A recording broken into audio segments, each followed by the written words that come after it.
This is the next morning. We're just coming back from our trip, rested last night, and today we're doing at the warehouse, at the Phenix warehouse, we're actually going to do catch, kill, and eat. So since we were catched and killed yesterday, now we're going to prepare and do some fish tacos for Fish Taco Fridays.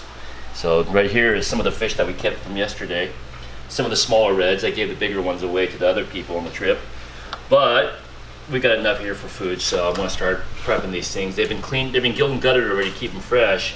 So at this point, what I'm going to do is I'm going to actually fillet them out, skin them, and then season them up and make them for fish tacos.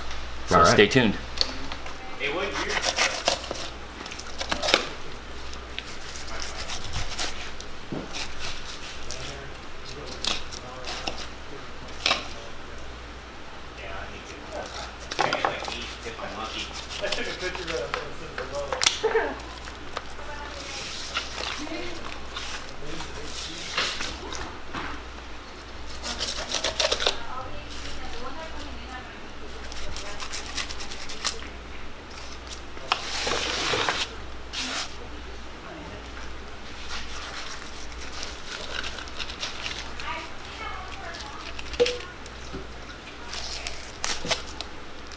You walk us through your fillet too? Yeah, so what I'm doing is called the commercial cut.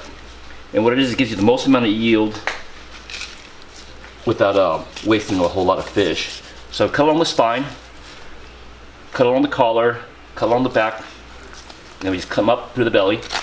But since there's no guts in there, because we had it cleaned, they come out really nice. Jeff? Take the Filipino market. Videotaping Jeff.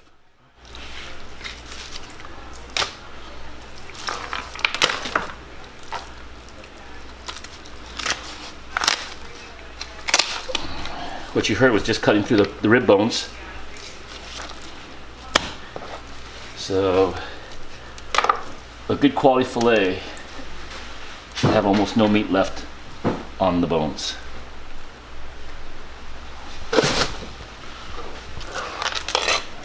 So at this point, we take the rib cages out.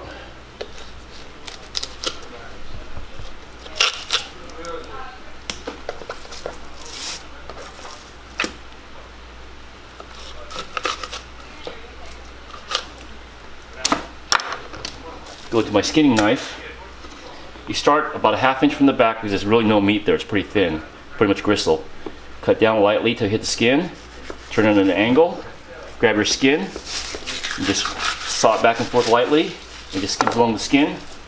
Your skin's off, and there's your big fillet.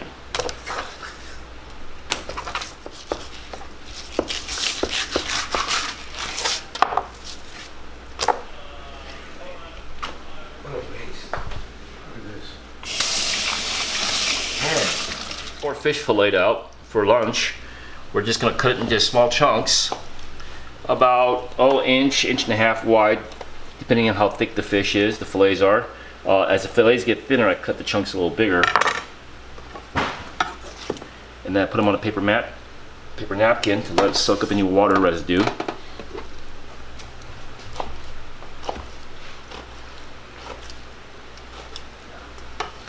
After we cut it up, we will season it with some salt.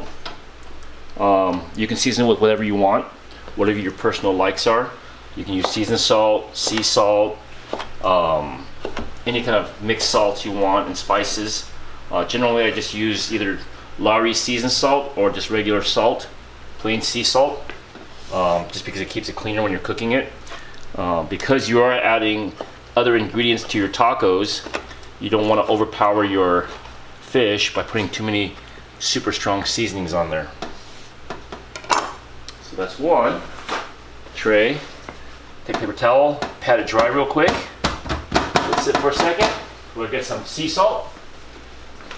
So I'm using just natural sea salt, semi-coarse ground.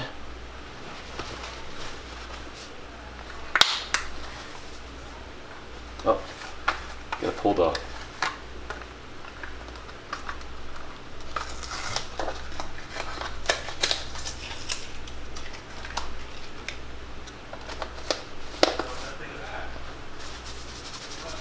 lightly sprinkle it on there.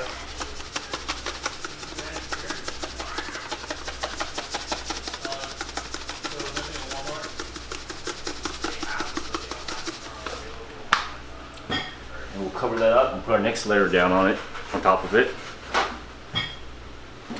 I like using paper towels. Some guys like using shop towels. I like good heavy-duty paper towels because when you're done, you just throw them away. They don't fall apart and stick to your fish.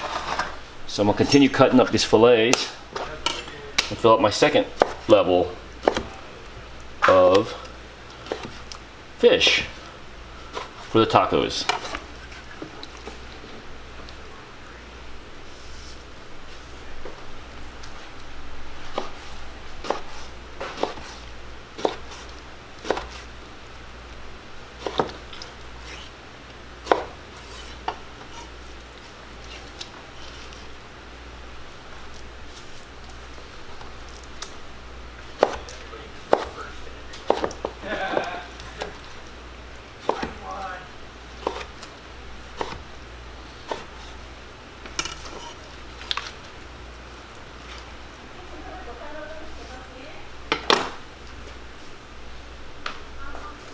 We'll put a towel on it, kind of pat it dry a little bit. So patting it dry does two things. It allows the seasoning to adhere to the fish better, and it also keeps you from getting burned when you're frying it. These are $42.50. Okay, they have it in stock.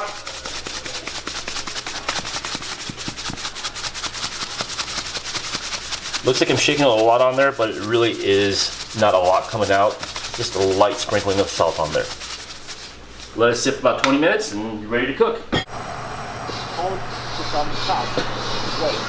Okay, so now we're going to get into our frying stage. We had a little setback because somebody decided to walk off with my burner.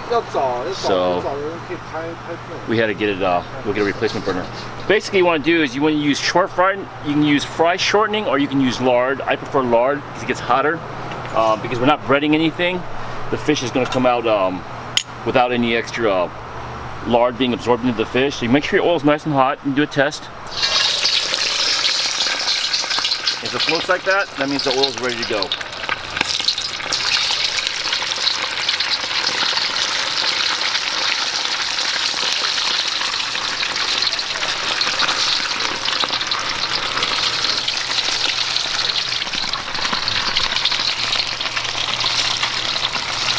You don't want to go too heavy on at one time in there because you don't want it to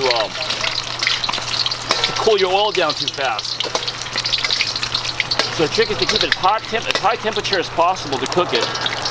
It should only take about a minute, minute and a half, 90 seconds or so to cook the fish. If the temperature's hot enough. I don't have a thermometer in this one. I just usually go by visual. You want to look for a golden brown look.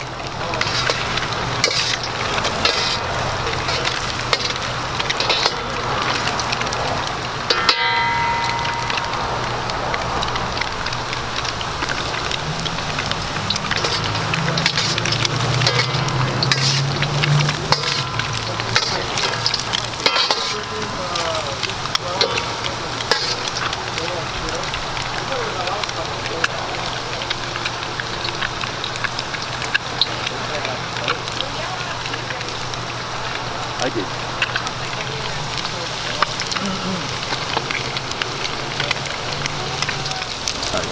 Okay, so now you can see the colors, a nice golden brown. Let it drain the oil out a little bit. And you can see the fish starting to split. That means it's cooked. You see where it's starting to separate. The fillet, the grain's actually separating. That's cooked, golden brown. It'll continue cooking because it's still hot. And I put on a tray of paper towels to let it drain out, suck up any residual moist oil that's left in there. And I start my next batch.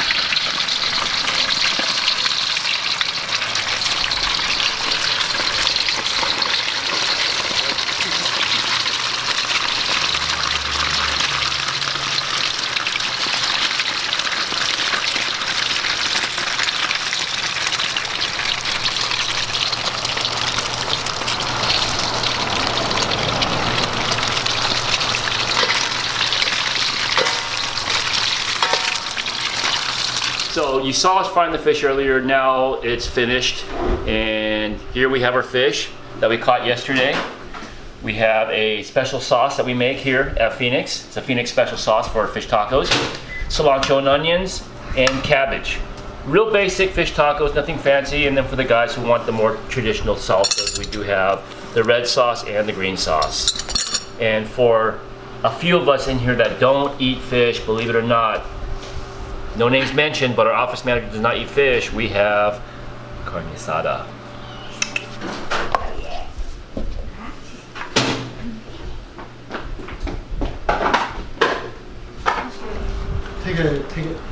Take a pork. Give me a little red. Thank you. Red is not spicy. Yeah. Okay. Wait, I just came out with another Hey, one. Daniel. Just thinking about doing How was that? What? Delicious. Are you doing it in the back right now?